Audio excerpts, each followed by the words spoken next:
उसके बारे में वहां चिंता नहीं हो रही है। और ये स्वामी जी का औदार्य है कि उन्होंने कहा कि हाँ, इसकी चिंता नगण्य है। पर मैं ये मानना नहीं चाहता हूं कि धर्मतंत्र में इस विषय की चिंता नहीं है।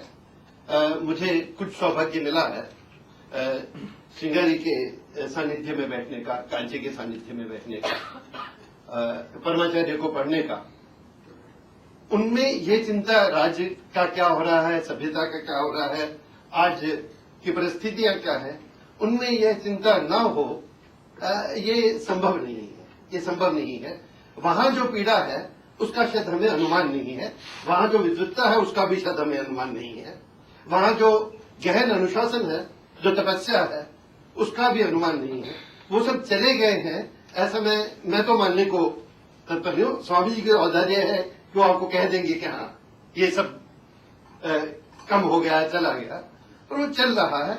और ये कहना कि यह मैं पूरे विश्वास के साथ कह सकता हूं कि इन विषयों पर जो हमारे सो कॉल्ड एकेडमिक वर्ड जिसकी बात मधु करती हैं, जितनी चिंता यहाँ है उससे कहीं गहन चिंता वहां है, कहीं गहन विचार वहां हो रहा है और कहीं बड़ी विद्वत्ता वहां है। उसको हम नहीं जानते, उसका प्रभाव शायद आज कुछ कम हो रहा है, पर कुछ ना कीजिए, परमाचार्य के कोई 20-25 भाषण पढ़ लीजिए। वो देखा है, वो बात सही है। नहीं, मैं आपसे टिप्पणी नहीं करता। और दूसरा विषय जो मधु ने उठाया है कि धर्मस्थान क्या होता है, क्या नहीं होता, कोई बहुत बड़ी बात मैं नहीं कह सकता। ये सबको चिंता है कि वो, जैसे हम शब्द का उपयोग कर लेते हैं कि वहां भ्रष्ट हो गए हैं, वो स्थान, वहां गंदगी है, वो सब कहते हैं, वो सही भी।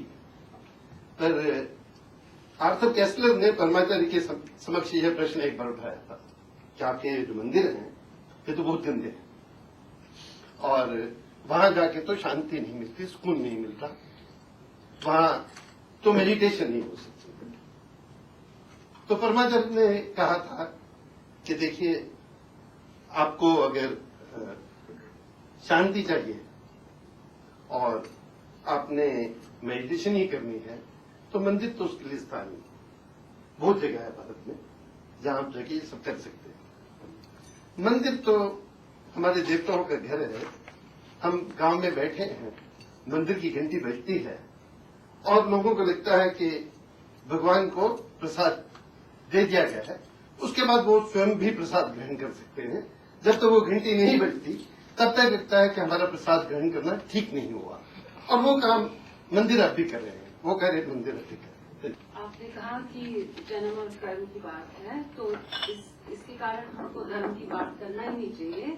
इसलिए मैं पूछना चाहती हूँ कि 5000 साल से दलित गुलाम है, तो इस कारण हमको सिटीजनशिप राइट्स और वर्कर्स राइट्स के we have to go in that direction. So with great respect, I do agree with you entirely in terms of what is merit in our own terms of what is action.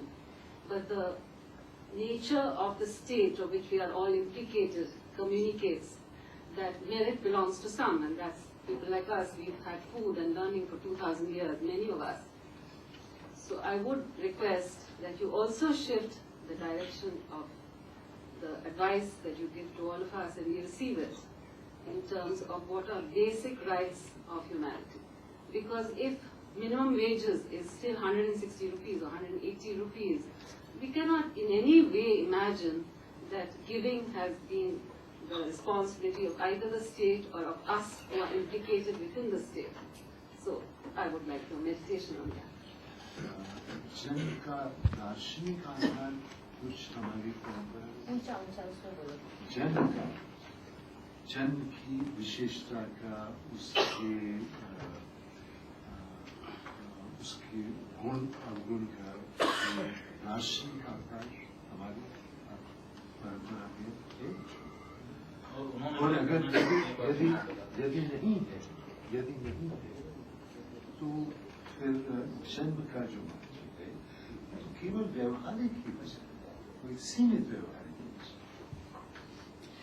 सुशील का जो आशय था कि ऐसे देश में जहाँ इतनी गरीबी है, खासकर दलित वर्ग जिसको हम कहते हैं, जहाँ मिनिमम वेज भी सरकार को जो नियत करनी पड़ती है 160 रुपया, और वो भी बहुत कम को नसीब होती है। तो ऐसे परिस्थिति में हम कैसे कह सकते हैं अब कि हम देने वाली संस्कृति है, इतना जो भेदभाव है, और उस दिशा में आप क्या हम सब लोगों को ही हमें आप दिशा देना चाहेंगे समाज को? Did I get it right, Susan? Or did I make a caricature of what you wanted to say? Swamiji മനസ്സിലായി കാണും, എനിക്ക് തോന്നിയില്ല മനസ്സിലായില്ലെന്ന്. ഈ കാരണം ഞാൻ പറയുന്നത്, ഇത്രയും 5000 വർഷം നമ്മളൊക്കെ ഇവിടെ ഉള്ളത്, നമ്മള് ഈ സ്ഥിതിയില ഇത്രയും പേർക്ക് കഴിക്കാൻ തന്നെ ഇല്ല. അത് നമ്മുടെ കുറ്റമല്ലേ?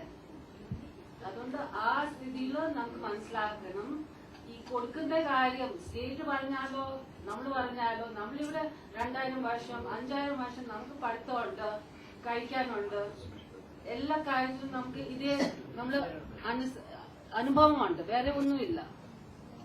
So I would request that the conference be oriented to the question of workers' rights, of people's rights, of the ways in which citizenship, that is our legacy, and the basic orientations to this seminar